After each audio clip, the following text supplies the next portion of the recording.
salam sehat, salam mujizat, salam sukacita, salam bagi kita sekalian.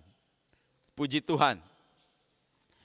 Tuhan sudah memberi kesempatan yang terbaik bagi kita hari ini, di mana kita ada lagi dalam atmosfer sorga, dalam hadiratnya pada ibadah minggu ini. Puji Tuhan. Kiranya firman Tuhan ini akan meneguhkan kita semua untuk terus berjalan di dalam kuasa yang dahsyat. Saat ini saya akan mengangkat topik khotbah pada hari ini, yaitu kemajuan yang signifikan. Kalimat pendek ini ada di dalamnya ketika berbicara tentang satu kata yang penting, yaitu inovasi. Beberapa minggu yang lalu kita sudah mendengarkan khotbah tentang inovasi kehidupan rohani. Dan saat ini merupakan lanjutannya, karena kemajuan yang signifikan itu ada di dalam satu istilah yang penting ini. Istilah inovasi merupakan satu bagian untuk merekayasa sistem perekonomian sehingga menghasilkan kemajuan yang signifikan. Inilah kalimat yang diangkat pada kesempatan ini. Kita sudah mendengarkan banyak tentang pelajaran bagaimana kita berinovasi di dalam kehidupan rohani. Tapi saat ini firman Tuhan membawa kita untuk masuk lebih dalam lagi untuk berinovasi dalam kehidupan kita maupun di dalam pelayanan kita. Kita harus mengingat bahwa kekristenan itu identik dengan pelayanan. Dalam minggu-minggu yang lalu kita sudah membahas tentang apa arti tentang pelayanan.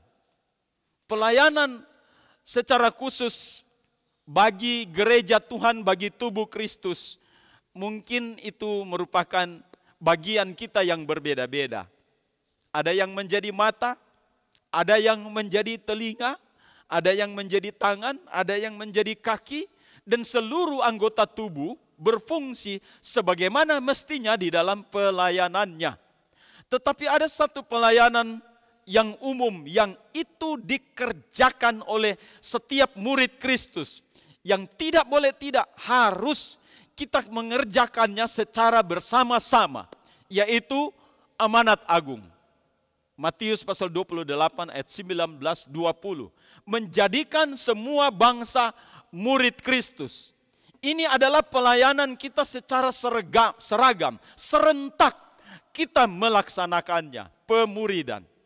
Mari kita menjadi murid yang terus mengalami kemajuan yang signifikan di dalam pelayanan kita semua. Haleluya. Mari kita melihat dalam satu ayat penting pertama yang terambil di dalam surat 1 Timotius pasal 4 ayat yang ke-15. Sekali lagi, surat 1 Timotius pasal 4 ayat yang ke-15. Saya akan membacakannya di dalam nama Tuhan Yesus Kristus.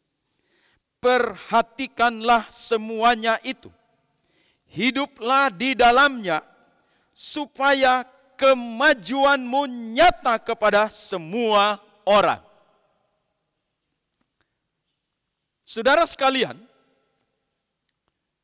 ayat ini sangat penting untuk kita lihat bersama-sama.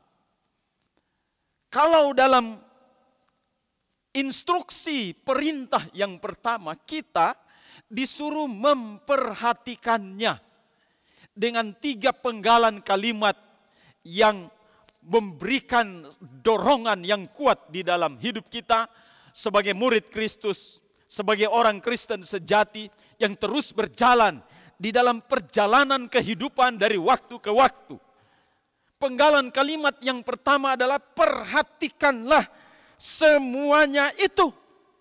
Yang kedua adalah hiduplah di dalamnya. Yang ketiga, supaya kemajuanmu nyata kepada semua orang. Kalau kita ingin maju di dalam kehidupan rohani kita dan pelayanan kita, dan jika kita mau berinovasi di dalam kehidupan ini, sehingga menghasilkan satu bentuk kehidupan yang berkenan di hadapan Tuhan, satu persembahan yang berbau harum di hadapan Tuhan dari waktu ke waktu, maka diperintahkan untuk kita perhatikanlah semuanya itu. Saudara sekalian, sekarang pertanyaannya adalah apa yang harus kita mau perhatikan? Dalam nasihat yang sangat berwibawa dari sang motivator, dari sang mentor, seorang rasul yang sudah mengalami satu perubahan di dalam hidupnya. Ia mulai mementor anak rohaninya yang bernama Timotius, supaya kelak Timotius akan menjalani kehidupan dengan hal yang sama seperti Rasul Paulus, seorang mentor. Saudara sekalian, jadi kalau dikatakan bahwa perhatikanlah semuanya itu, maka saat ini kita akan membedah semua ayat di dalam pasal yang keempat. Inilah yang dimaksudkan, perhatikanlah semuanya itu. Jadi seluruh pasal yang keempat dari surat 1 Timotius ini harus kita perhatikan bersama-sama. Dan kita akan menelusuri satu pasal ini secara ringkas, saudara-saudara sekalian, untuk kita memahami dan mengetahui dengan 3 bagian penting. Yang pertama adalah kita harus mengidentifikasi situasi yang ada di sekeliling kita semua. Itu dicatat dalam ayat 1 sampai dengan ayat yang ke-5. Kemudian yang kedua adalah dalam situasi yang sudah kita lihat itu, kita melakukan strategi dalam kehidupan ini supaya kita tidak terjebak di dalam semua yang terjadi di sekeliling kita. Kita butuh strategi. Itu dicatat di dalam ayat yang ke-6 sampai dengan ayat yang ke-10. Kemudian lanjutannya adalah bagaimana penerapan praktis di dalam kehidupan merupakan gaya hidup kita semua. Ini merupakan instruksi. Saudara-saudara sekalian, itu dicatat pada ayat 11 sampai dengan ayat yang ke-16.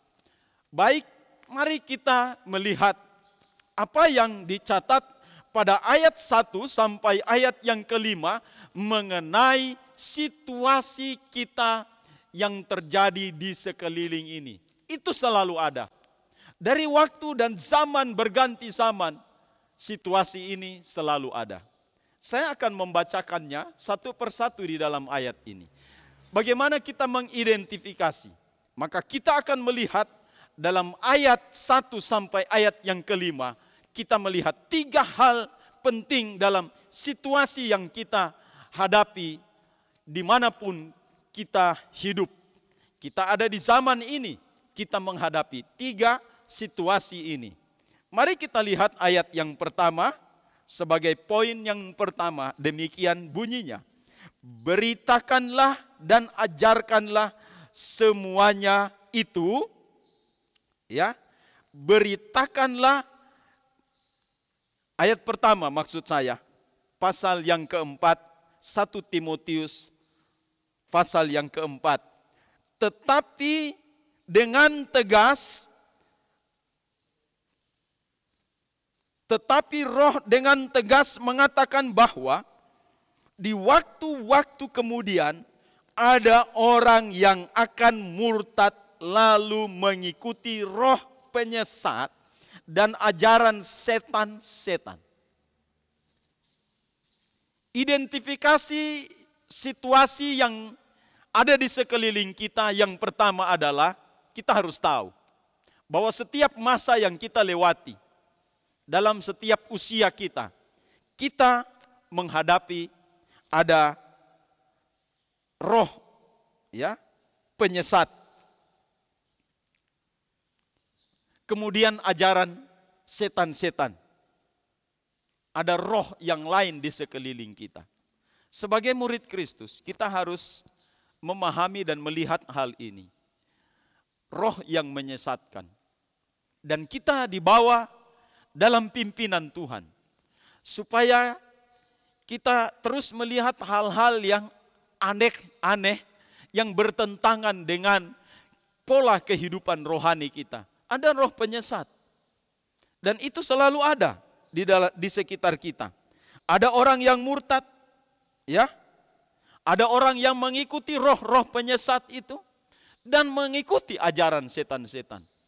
Bukan nanti saat ini. Di waktu-waktu yang lampau juga terjadi hal yang seperti itu. Inilah situasi yang terjadi di sekeliling kita. Identifikasi yang kedua, kita melihat pada ayat yang kedua berkata begini, oleh tipu daya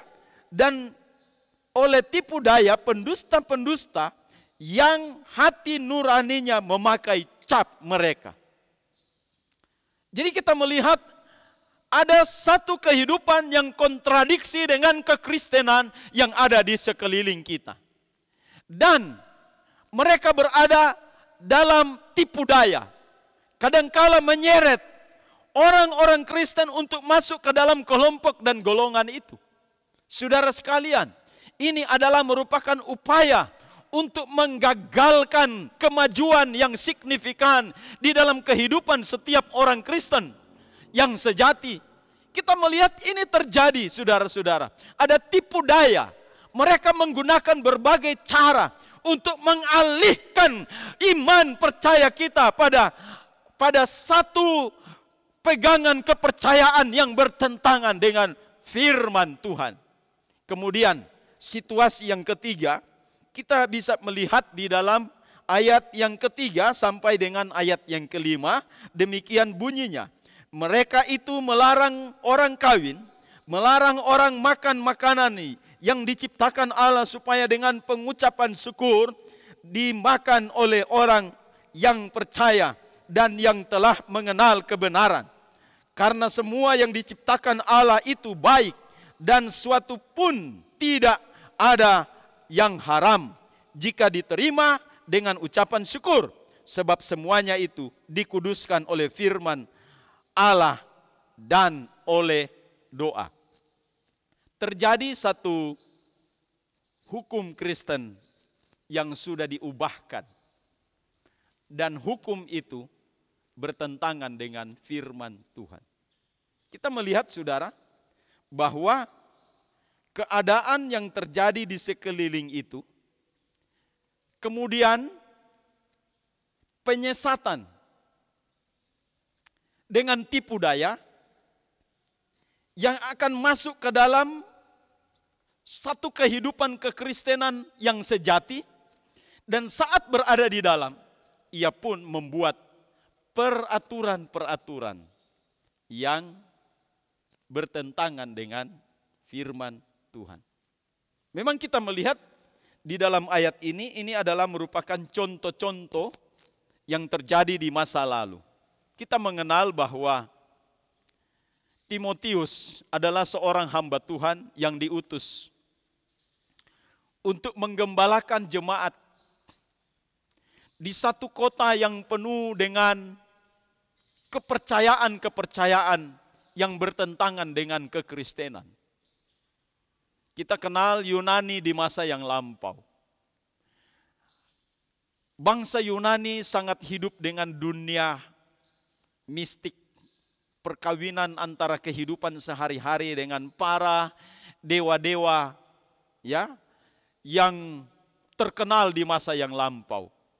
Sampai zaman ini kita mendengarkan perkenalan terhadap dewa-dewa Yunani yang boleh dikata mereka ya populerkan di masa yang lampau sampai masa kini.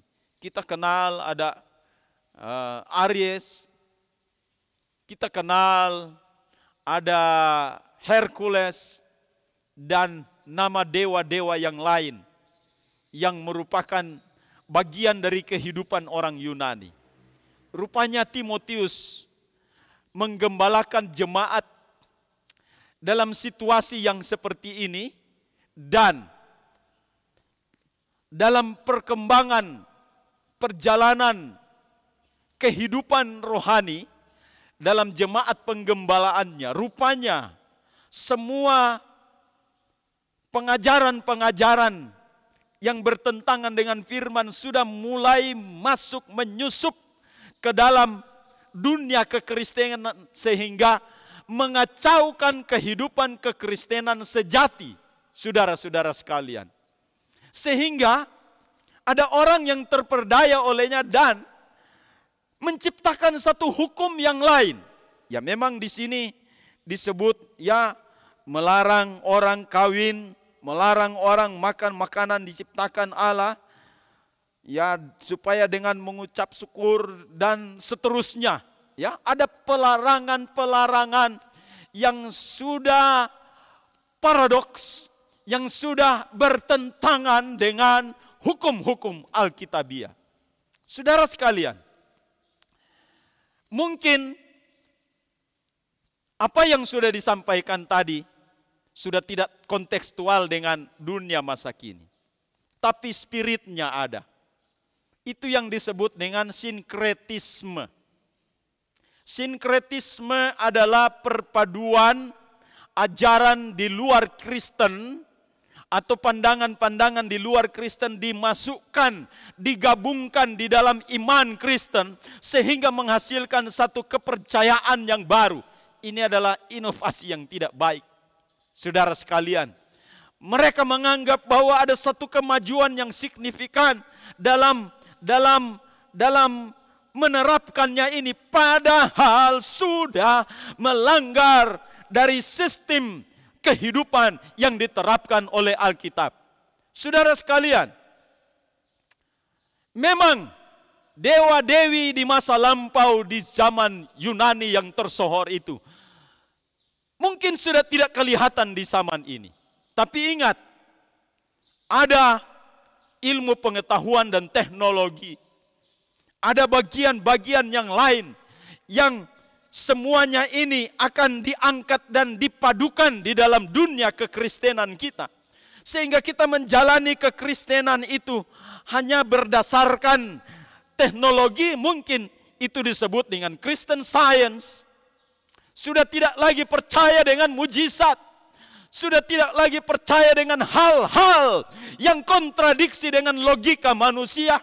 Oh ini kayaknya ayat ini harus dibuang, sudah tidak logis lagi. Oh ini ayat ini harus dibuang supaya sudah tidak kontekstual untuk zaman sekarang ini. Tapi hari ini saya mau berkata bahwa kitab suci kita sampai hari ini tetap up to date, tetap membawa orang Kristen pada zaman ini juga, dan dia tetap konsisten di dalam setiap ajaran-ajarannya. Saudara sekalian, kita boleh menikmati ilmu pengetahuan dan teknologi.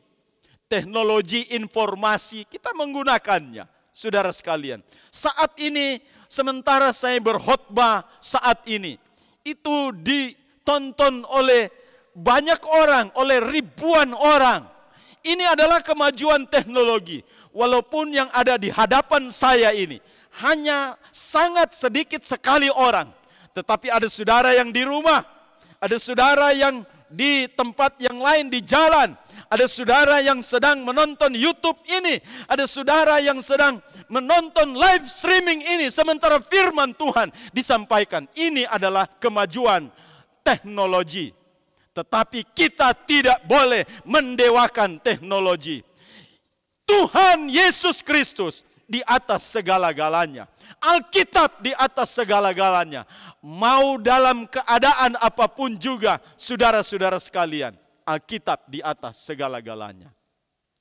Ini situasi yang terjadi. Dan mari kita mengidentifikasi situasi yang terjadi di sekeliling kita. Nah, kalau kita sudah mengenal segala sesuatu yang terjadi di sekeliling kita, maka langkah berikutnya, pertanyaannya adalah, apa strategi kita untuk menghadapi semuanya itu, supaya tidak mengganggu perjalanan kehidupan kekristenan kita dalam kemajuannya yang signifikan.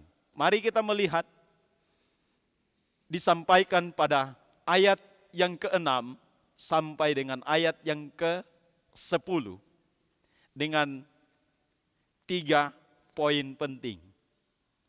Inilah strategi yang harus kita lakukan. Yang pertama, kita melihat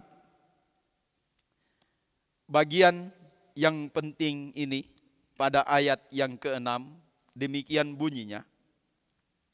Dengan selalu mengingatkan hal-hal itu kepada saudara-saudara kita, engkau akan menjadi seorang pelayan Kristus Yesus yang baik, terdidik dalam soal-soal pokok iman kita dan dalam ajaran sehat yang telah kau ikuti selama ini. Strategi yang pertama untuk menghadapi situasi yang kontradiksi dengan kekristenan kita adalah selalu ada yang mengingatkan. Kita akan menjadi bagian orang Kristen yang terus mengingatkan saudara-saudara kita. Hari ini ketika saya berkhotbah, juga saya mengingatkan kepada kita semua. Setiap firman yang masuk di dalam hidup kita, kita akan membuat satu sirkulasi yang baik, ya, menjadi saluran yang luar biasa. Firman yang kita terima, yang kita serap, kita keluarkan, dan ada sirkulasi yang baik di dalam kehidupan kita. Kita masukkan, kita ingat, kita bagikan. Masukkan, kita ingat, kita bagikan. Jadi saudara-saudara, kita tidak akan pernah lupa dengan hal-hal ini dengan banyak cara. Mungkin engkau berkata, Pak Pendeta, saya tidak bisa berbicara, berkhotbah seperti Bapak untuk terus mengingatkan. Saudara sekalian, ada satu cara, ada banyak cara, ada beberapa cara untuk melakukan sirkulasi firman. Firman kita baca, masuk. Mungkin ada orang di dekatmu pada saat ya minum kopi bersama dengan sepenggal pisang goreng. Kita bisa ngobrol tentang apa yang masuk di dalam hidup kita, firman yang masuk, kita ngobrol bersama. Itu adalah satu tindakan penyaluran firman dan kita mengingatkan. Tidak ada alasan untuk melakukan hal ini. Karena kita adalah makhluk sosial yang bersahabat, punya teman di kantor, punya rekan kerja di tempat kerja, punya karyawan di toko, punya keluarga di rumah, punya komunitas. Jadi di setiap komunitas itu yang keluar dari mulut kita adalah firman Tuhan. Katakan amin yang di rumah, saudara-saudara sekalian. Ya. Firman Tuhan kita bagikan. Dan di dalam program El Shaddai Big Family ada yang namanya program pemuridan, Zoom meeting, saling berbagi. Jadi kita membagikan firman. Supaya apa? Yang pertama, kita tidak lupa dengan apa yang kita sudah dapatkan. Karena sudah tersalur dengan baik. Yang kedua, itu akan membentuk pola kehidupan kita. Supaya kita menjadi maju. Dan di sini jelas dikatakan, ya, engkau akan menjadi seorang pelayan Kristus Yesus yang baik. Terdidik dalam hal-hal pokok iman kita. Dan dalam ajaran sehat yang telah kau ikuti selama ini. Jadi pengajaran itu tidak hanya berhenti pada satu titik, tetapi terus menyalurkannya kepada setiap orang sehingga kita menjadi cerdas, menjadi terdidik. Ya, ada satu metode pembelajaran bagi orang Yahudi. Ya. Itu dicatat di dalam Ulangan pasal 6. Kalau kita membacakannya di situ, Tuhan sendiri memerintahkan kepada keluarga. Orang tua harus menyampaikan isi kitab suci, Torah. Dan di situ dikatakan, ajarkanlah kepada anak-anakmu berulang-ulang kali. Jangan bosan. Mungkin engkau mengucapkan kalimat yang sama selalu, tetapi kalimat yang sama itu ketika kita mengajarkan berulang-ulang, itu sudah menjadi gaya hidup kita. Kita sudah tidak menghafalnya lagi, ya, karena sudah berulang, sudah menyerap masuk di dalam kehidupan rohani kita. Haleluya. Ini yang dibilang metode Shannan. Ya, Shannan itu artinya pengulangan, berulang kali. Saya tidak akan pernah bosan untuk membagikan firman kepada saudara. Entah berapa kali saudara dengar, itu tidak penting. Tetapi saat kita mendengarkannya berulang-ulang, akan terjadi satu impartasi atmosfer rohani yang luar biasa. Dan akan menjadi gaya hidup. Kita sendiri terdidik. Haleluya. Kemudian strategi yang kedua, kita bisa melihatnya pada ayat yang ke-7, bahagian A. Demikian bunyinya, tetapi jauhilah tahyul dan dongeng nenek moyang dan dongeng nenek-nenek tua. Ini konteks di masa lampau. Yang begitu hebat di masa lampau itu adalah tahyul. Yang begitu hebat adalah dongeng-dongeng. Banyak orang yang cenderung ke sana. Mengikutinya tahyul, dongeng-dongeng. Orang menggandrunginya. Apa yang terjadi dalam konteks dunia kekristenan masa kini? Dongeng dan tahyul itu telah menjelma menjadi ilmu pengetahuan dan teknologi yang sangat maju saat ini. Ya, kita mau jauhi? Tidak. Apa yang terjadi? Jangan sampai ilmu pengetahuan dan teknologi menjadi number one dan kemudian nomor 2 adalah Yesus dan ibadah. Mungkin yang bisa jadi utama adalah pekerjaan kita. Mungkin yang bisa jadi utama adalah hobi kita. Ya, itu adalah bagian yang memang harus kita jalani, tetapi mari kita membuat Yesus yang nomor 1 di atas segala-galanya. Perintah Tuhan yang membuat kita bersemangat. Haleluya, haleluya, haleluya. Perintah Tuhan yang membuat kita bersemangat, saudara-saudara sekalian. Haleluya. Jadi kita mau menjadi orang Kristen sejati yang memiliki kemajuan yang signifikan. Jadikan kitab suci itu sebagai buku yang utama, bukan buku yang lain. Bukan menurut Profesor Doktor A, menurut doktor yang satu, menurut penulis-penulis yang terhebat dan ternama. Tetapi mari kita menjadikan firman Tuhan sebagai nomor satu untuk membentuk kehidupan kita.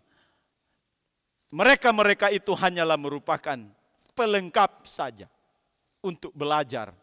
Tetapi yang menjadi nomor satu adalah firman Tuhan. Kemudian strategi yang ketiga, ya, dengan ayat 7 bagian B. Tadi ayat 7 bagian A, sekarang ayat 7 bagian B, demikian bunyinya. Tetapi jauhilah, bagian B, latihlah dirimu beribadah, latihan badani terbatas gunanya. Tetapi ibadah itu berguna dalam segala hal karena mengandung janji baik untuk hidup ini maupun untuk hidup yang akan datang. Perkataan ini benar dan patut diterima sepenuhnya. Itulah sebabnya kita berjeripaya dan berjuang. Karena kita menaruh pengharapan kita kepada Allah yang hidup, Juru Selamat semua manusia, terutama mereka yang percaya. Perhatikan baik di sini, saudara sekalian, bahwa kita diperintahkan untuk melatih diri untuk beribadah. Mungkin engkau berkata, Pak Pendeta, bagaimana saya mau beribadah? Sekarang cuma ibadah online. Ya, tidak sama kualitasnya. Saudara sekalian, kualitas ibadah itu tidak menunjukkan tentang bagaimana sistemnya, bagaimana caranya. Tetapi kualitas ibadah itu menunjukkan di dalam hati kita yang penuh concern, yang penuh mata hati kita yang penuh tertuju kepada Tuhan. Saat ini engkau beribadah secara online, maka pertanyaannya adalah, apakah engkau saat ini hatimu terbuka untuk semuanya itu? Saudara sekalian, ya, kita tidak bisa memaksa satu hal yang lain untuk bisa menerobos kebijakan-kebijakan yang sudah ditetapkan oleh pemerintah. Tetapi kita masih diberi kesempatan untuk saat ini memuji, menyembah Tuhan. Mari kita semua membuka hati kita semua kepada Tuhan. Bukan cuma saat ini, ada waktu di rumah untuk berdoa, ada waktu di mana saja untuk connect, ya, untuk berhubungan, untuk membangun koneksi dengan Bapa Surgawi. Saudara-saudara sekalian, dimanapun itu bukan merupakan alasan. Jadi di sini dikatakan bahwa latihlah dirimu beribadah. Mungkin ada yang bertanya, ibadah yang bagaimana yang harus dilakukan? Saudara, dalam kitab suci ini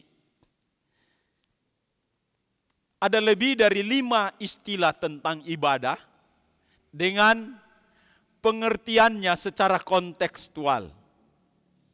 Kalau di dalam dunia perjanjian lama, maka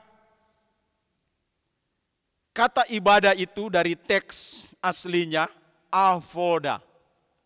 Avoda itu artinya melayani dalam satu pelayanan, di dalam satu acara. Pelayanan. Ya, itu avoda. Jadi ibadah itu identik dengan pelayanan seperti yang dilakukan oleh para imam-imam dan orang-orang Lewi. Hal ini kita bisa melihatnya di dalam 1 Tawarikh pasal yang ke-9 ayat yang ke-13. Ya. Di situ kita bisa melihat dengan jelas yang berkata demikian. Dengan sanak saudara mereka, kepala-kepala puak 1.760 orang, orang-orang tangkas untuk menyelenggarakan ibadah di rumah Tuhan. Jadi avoda juga berarti adalah pelayanan peribadatan di rumah Tuhan. Itu artinya avoda. Sama dengan yang dicatat juga di dalam pasal 23 dalam kitab yang sama, ayat yang ke-28. Demikian bunyinya, tugas mereka ialah membantu anak-anak Harun untuk menyelenggarakan ibadah di rumah Tuhan, mengawasi pelataran, bilik-bilik, dan pentahiran segala barang kudus, serta melakukan pekerjaan yang berhubungan dengan ibadah di rumah Tuhan. Jadi memang avoda itu artinya ibadah di rumah Tuhan, saudara-saudara sekalian. Tetapi ada istilah yang kedua lagi, yaitu dalam kitab Perjanjian Baru yang ditulis dalam teks aslinya dalam bahasa Yunani disebut latreuo. Ya, latreuo. Seperti dicatat dalam Lukas pasal 2 ayat 37 begini. Dan sekarang ia janda. Ini yang disebut ini adalah Hana. Dan berumur 84 tahun. Ia tidak pernah meninggalkan bait Allah dan siang malam beribadah dengan berpuasa dan berdoa. Jadi latreuo itu adalah pergi dalam ibadah, beribadah dan berdoa, berpuasa. Itu adalah ibadah, saudara sekalian. Jadi hampir sama konteksnya dengan avoda di dalam perjanjian lama tadi. Kemudian istilah yang ketiga tentang ibadah, ya, adalah liturgeo. Liturgeo. Nah, seperti kita bisa melihat dalam Roma pasal 12 ayat 1, ya. Karena itu saudara-saudara, demi kemurahan Allah aku menasihatkan kamu supaya kamu mempersembahkan tubuhmu sebagai persembahan yang hidup, yang kudus dan yang berkenan kepada Allah. Itu adalah ibadahmu yang sejati.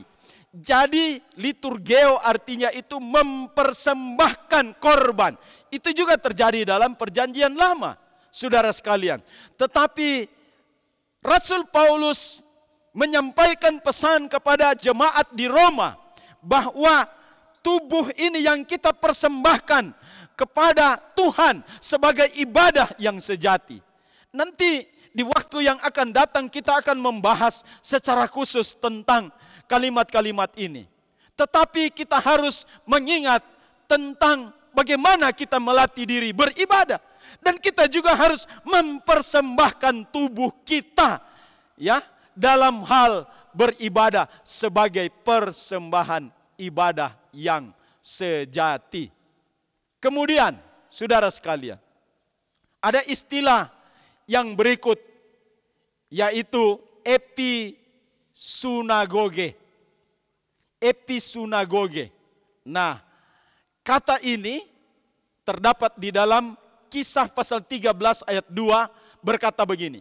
Pada suatu hari ketika mereka beribadah kepada Tuhan dan berpuasa, berkatalah Roh Kudus, khususkanlah Barnabas dan Saulus bagiku untuk tugas yang telah kutemukan bagi mereka. Episunagoge itu dari kata sinagog atau rumah sembahyang, ya. Jadi Paulus dan Barnabas, ya, pergi ke sana untuk bergumul di situ dalam satu pergumulan. Kemudian ada penyataan Tuhan di situ. Saudara-saudara sekalian, ini yang namanya episunagoge. Kita bisa melihat lagi dalam Filipi pasal 2 ayat yang ke-17. Di situ dikatakan dengan kata yang sama dipakai, tetapi sekalipun darahku dicurahkan pada korban dari ibadah imanmu, aku bersuka cita dan aku bersuka cita dengan kamu sekalian. Ya, jadi ibadah iman. Jadi meningkatkan iman kita itu adalah ibadah, saudara-saudara sekalian. Ya, juga ya, kita juga melihat dalam Ibrani pasal 10 ayat ke-25. Janganlah kita menjauhkan diri dari pertemuan ibadah kita. Ini pertemuan, seperti pergi ke rumah ibadah. Dan juga ada istilah lagi, liturgeo. Ya, liturgeo. Itu juga berarti bahwa ada pelayanan yang khusus imam-imam dan orang Lewi. Ya, ada sehingga muncul istilah liturgi. Ya, yang terakhir adalah treskeia. Nah, ini selalu diartikan religion atau agama atau bagaimana kita memiliki aksi untuk beragama, saudara sekalian. Ya, ya. Yakobus 1 ayat 27 berkata begini, ibadah yang murni dan yang tak bercacat di hadapan Allah Bapa kita ialah mengunjungi yatim piatu. Ini ibadah. Dan janda-janda dalam kesusahan mereka, dan menjaga supaya dirinya sendiri tidak dicemarkan oleh dunia. Ini ibadah, saudara sekalian. Mari kita melatih diri kita untuk terus ada. Saya simpulkan saat ini, kita harus melatih diri kita untuk terus berada di hadirat Tuhan, untuk terus berada dalam pikirannya Tuhan, untuk terus berada dalam kehendaknya Tuhan. Kita berjalan di dalam panggilannya, di dalam kekuatannya, di dalam pimpinannya, dalam penggembalaannya. Itu adalah ibadah. Haleluya. Yang terakhir, saya mau beritakan di sini sebagai ayat-ayat kunci pada saat ini. Apa yang harus kita lakukan? Ini merupakan satu penerapan praktis bagi kita. Ayat yang ke-11 berkata, beritakanlah dan ajarkanlah semuanya itu. Jangan seorang pun menganggap engkau rendah, karena engkau muda, jadilah teladan. Haleluya. Bagi orang-orang percaya di dalam perkataanmu, dalam tingkah lakumu, dalam kasihmu, dalam kesetiaanmu, dan dalam kesucianmu. Sementara itu sampai aku datang, bertekunlah dalam membaca kitab-kitab suci, dalam membangun dan dalam mengajar. 14. Jangan lalai dalam mempergunakan karunia yang ada padamu, yang telah diberikan kepadamu oleh nubuat dan dengan penumpangan tangan sidang penatua. Ayat 15, ini merupakan gaya hidup kita. Perhatikanlah semuanya itu, hiduplah di dalamnya, supaya kemajuanmu nyata kepada semua orang. Saya kunci dengan ayat yang ke-16. Awasilah dirimu sendiri dan awasilah ajaranmu. Bertekunlah dalam semuanya itu. Karena dengan berbuat demikian, engkau akan menyelamatkan dirimu dan semua orang yang mendengar engkau. Selamat berinovasi di dalam kehidupan rohani dan dalam pelayanan kita, maka kita akan menerima satu tantangan-tantangan baru. Dan pada waktu tantangan-tantangan baru kita selesaikan dari waktu ke waktu, maka ada kemajuan yang signifikan. Tuhan Yesus memberkati kita semua. Haleluya. Inti dari firman Allah saat ini adalah, jadikan pesan-pesan ini sebagai gaya hidup kekristenan kita sepanjang perjalanan hidup kita. Amin.